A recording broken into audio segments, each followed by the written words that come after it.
Olá, amigos. Sou Claudete Moura. Estamos dando continuidade aos nossos estudos do Livro dos Espíritos. E agora, como nós já terminamos a introdução e já falamos no programa anterior, quão importante é a gente fazer o estudo dessa introdução para a gente entender o que virá neste livro de conhecimento, o que virá de informação dos espíritos. Nós já tivemos uma ideia, então, no capítulo 6, com o resumo da doutrina, e tivemos uma ideia também de quanto Kardec sofreu com a oposição de muitas pessoas, às vezes por interesse, às vezes por não querer concordar com o novo que aparece, como sempre o novo chama atenção, e não são todas as pessoas que o aceitam. Mas graças a Deus, ele deu cabo da sua missão, ele conseguiu chegar até o fim, e hoje nós temos em nossas mãos essas obras maravilhosas que nos instruem, nos dão esta vontade cada vez mais de estudar, de conhecer, de percorrer esse caminho melhor que a doutrina espírita nos apresenta. E hoje, então, nós vamos entrar no Prolegômenos do Livro dos Espíritos. Mas eu queria explicar, não são todas as pessoas que podem conhecer essa palavra. Essa palavra prolegômeno vem do grego, prolegomenon, e ela significa o que precisa ser dito antes. Por isso é que, após a introdução, Kardec colocou prolegômenos. O que era preciso falar antes de entrar propriamente no estudo dessa obra, né? Trata das noções ou princípios básicos que auxiliam na apresentação e interpretação de uma obra. Isso que é prolegômeno. Então, quer dizer o que precisa ser dito antes, e nós vamos então estudar esse prolegômeno que foi ditado por vários espíritos, como São João Evangelista, Santo Agostinho, São Vicente de Paulo e muitos outros.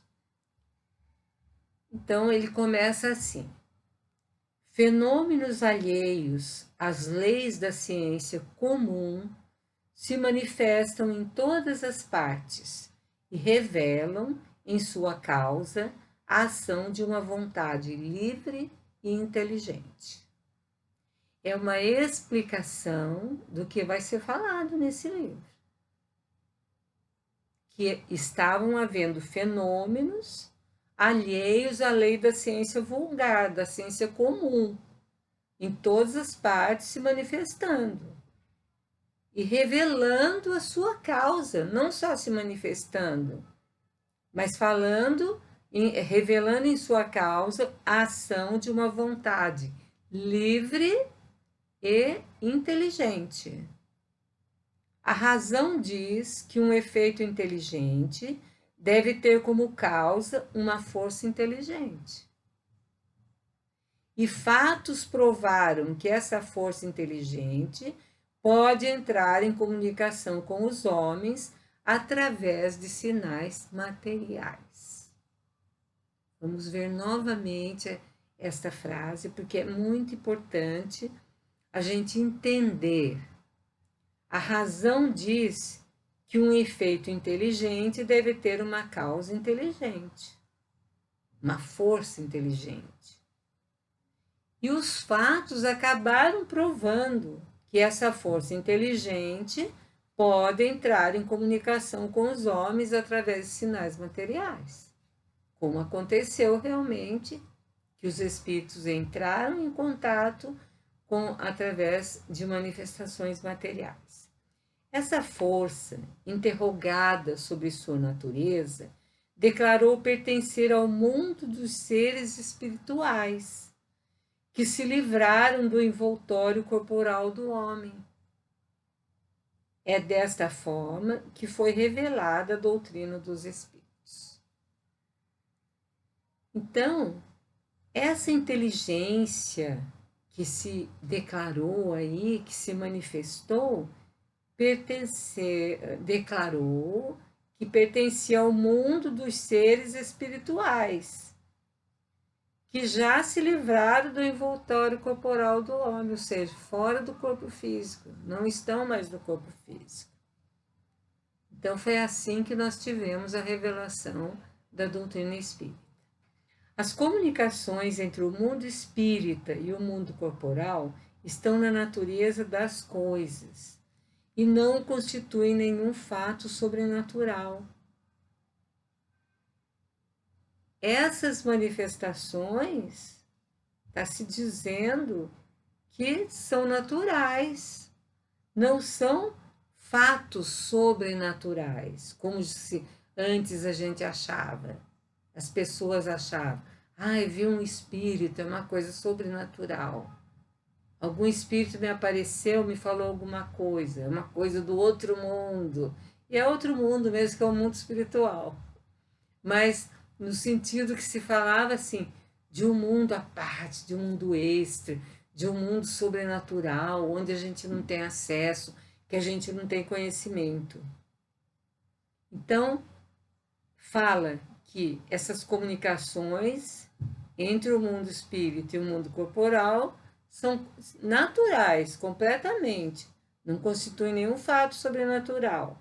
E é por isso que se lhes encontram traços em todos os povos, em todas as épocas. E nós vemos desde a antiguidade, quando a gente estuda a mediunidade, a gente vê em todos os povos manifestações de seres que eles não sabiam quem eram, que chamavam de deuses, mas que nada mais eram do que essas inteligências que se manifestavam, né? Hoje elas são gerais e patentes em todo o mundo. Acontece em todos os lugares hoje fenômenos desta ordem. Os espíritos anunciam que é chegado o tempo marcado pela providência para uma manifestação universal. Então, por que eles não vieram antes? Porque não era conveniente. Seria necessário um amadurecimento da humanidade. Então, eles anunciam que é chegado o tempo marcado pela providência para uma manifestação universal, não só num lugar, mas em todas as partes. E sendo eles ministros de Deus e os agentes de sua vontade, a missão a eles conferida é de instruir e esclarecer os homens, abrindo-lhes uma nova era para a regeneração da humanidade. Olha que coisa maravilhosa. Qual que é a missão dos espíritos? Qual a missão que foi conferida por Deus aos espíritos? Instruir e esclarecer os homens. Eles vieram nos esclarecer, eles vieram nos dar conhecimento, instrução, abrindo-nos uma nova era, abrindo uma nova era para a regeneração da humanidade. Esse é o papel da doutrina, a regeneração da humanidade, o objetivo que quer se alcançar. Então eles falam, este livro é o conjunto dos seus ensinamentos. Foi escrito por ordem e ditado pelos espíritos superiores para estabelecer os fundamentos de uma filosofia racional, livre de preconceitos, de espírito de sistema. Nada contém que não seja a expressão do seu pensamento e que não tenha sofrido o controle deles. Tudo que está na obra espírita é fruto do pensamento dos espíritos e sob o controle deles. Eles não deixaram assim, solto. Tudo foi controlado, né? Então, vejam bem, aí a gente já fica sabendo que esses espíritos que ditaram a doutrina são espíritos superiores. Nós ficamos sabendo também que eles quiseram trazer uma filosofia racional. A razão nos mostra que isso é verdade, que realmente nós podemos, então, ter como nosso guia esses espíritos. Nosso guia maior é Jesus, mas eles vieram por ordem de Jesus trazer os ensinamentos necessários para nós. Livre de preconceitos. Os ensinamentos dos espíritos não sofrem nenhum preconceito, em nenhum setor. De jeito nenhum. Os espíritos trazem um conhecimento que abrange a todas as pessoas. E é possível de ser entendido desde aquele menos letrado até aquele intelectual. Se bem que às vezes o menos letrado, ele é capaz de entender melhor, porque ele tem mais humildade, ele abre o coração para receber os ensinamentos. E eles falam ainda que a ordem e a distribuição dessas matérias, metódica, assim como as notas e a forma de algumas partes da redação, são as únicas obras daquele que recebeu a missão de publicá-lo. Kardec fez essa seleção, né? Colocou em ordem a matéria, distribuiu metodicamente, né? Colocou notas de esclarecimento com a sua sabedoria e com o seu aprendizado, né? E também formulou, deu algumas formas na redação para que as pessoas pudessem entender melhor. Esta foi a única obra daquele que recebeu a missão de publicar. Então ele fez esse papel de compilar, de organizar, de colocar em ordem, de pesquisar diversas questões com muitos médios diferentes. Entre os espíritos que concorreram para a finalização desta obra, vários viveram em diversas épocas na Terra, onde pregaram e praticaram a virtude e a sabedoria. Então, nós vamos encontrar alguns nomes assinando mensagens que nós conhecemos aqui na Terra, até como santos da Igreja Católica, como homens de bem, como teólogos, como pessoas, né, boas, sábias. Outros não pertencem pelo nome a nenhum personagem cuja lembrança é guardada na história, mas cuja elevação é atestada pela pureza da doutrina que pregam e pela união com aqueles que apresentam nomes venerados. Tem alguns, um espírito protetor, José, João, não sendo João Evangelista, eles assinam um nome aí, às vezes pessoas que assinam nomes, mas que nós não tivemos conhecimento de quando eles eram encarnados aqui na Terra. Mas, como aqui está falando, eles não têm menos elevação. Por quê? O que eleva, o que mostra a elevação deles? Pureza da doutrina que pregam e também união com aqueles que apresentam esses nomes que nós conhecemos, como nomes venerandos. Então, se eles estão aí, é porque eles têm capacidade e eles pertencem da mesma ordem desses espíritos que ditaram a codificação. Eis os termos nos quais eles deram por escrito e por intermédio de vários médiuns a missão de esclarecer esse livro. Então, até agora, Kardec explicou como que ele recebeu, quem são esses espíritos. Agora, ele vai falar o que os espíritos escreveram para ele.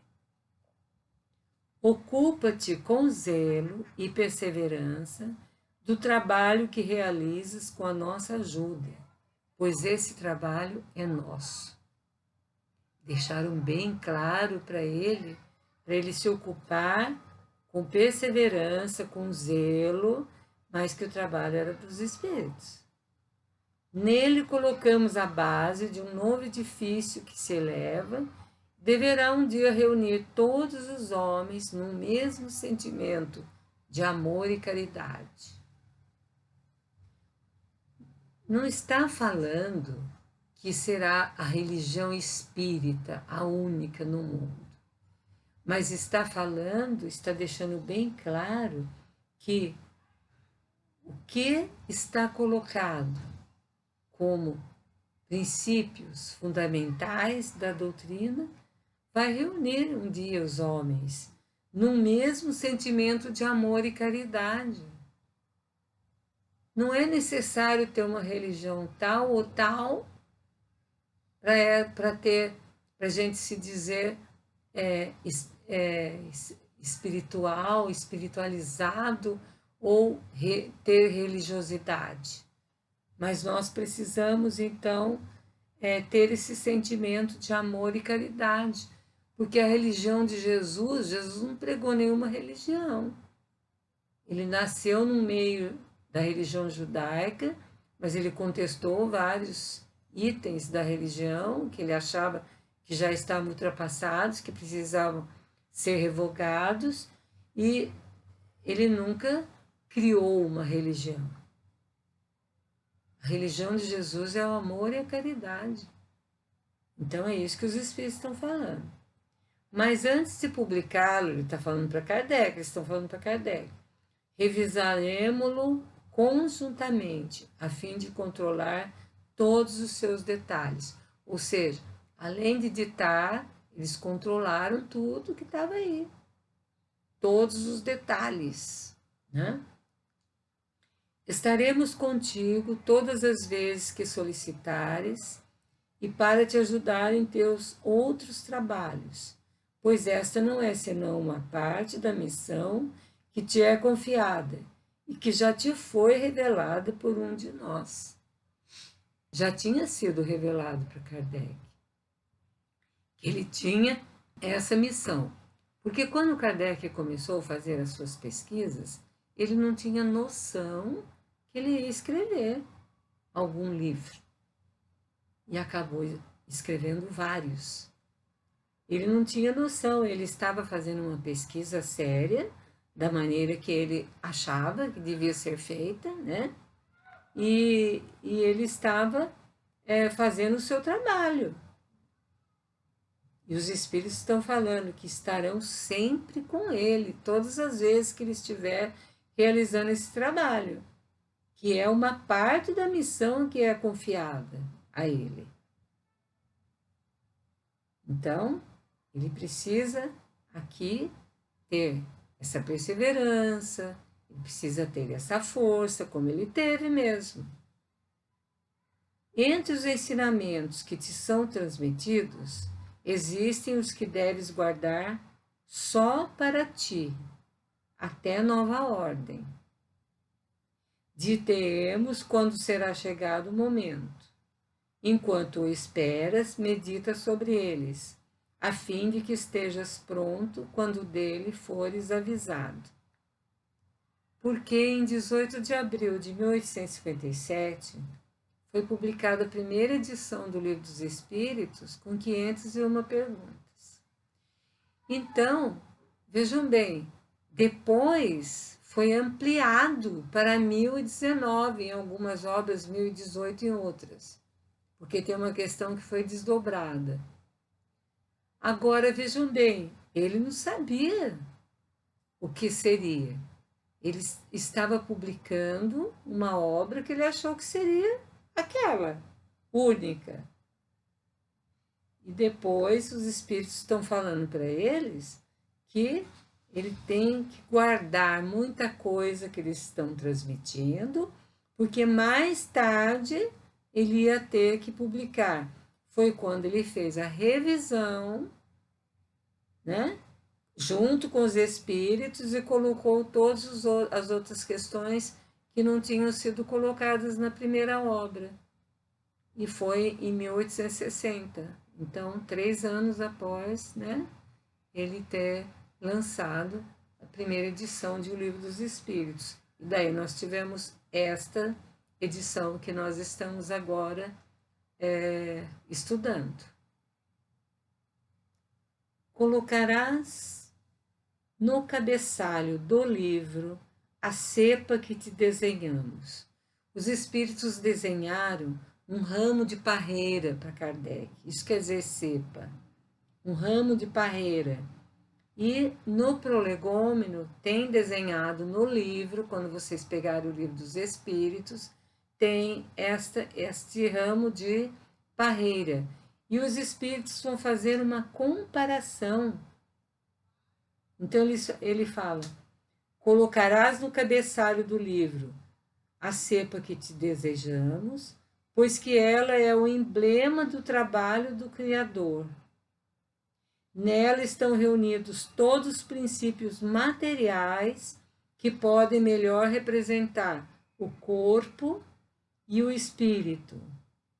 Então, agora eles vão explicar que neste ramo de parreira, o corpo é o ramo, o espírito é o licor, a alma ou espírito unido à matéria é o grão. É isso que eles estão fazendo, esta comparação. O homem quintessencia o espírito pelo trabalho.